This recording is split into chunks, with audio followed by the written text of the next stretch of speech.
I'm down here at Captain Ron's in South Florida, and we're going to be doing a lot of cooking and filming a lot of videos. So I'm going to get a head start and make us some mirepoix for our dishes. You ask, what is a mirepoix? It's 1 part celery, 1 part carrot, 2 parts onion. And when you prepare your mirepoix, you want to cut it in similar sizes.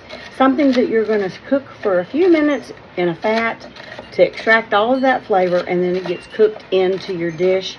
This is your basic bed of flavor for roast meat, soup, and stew.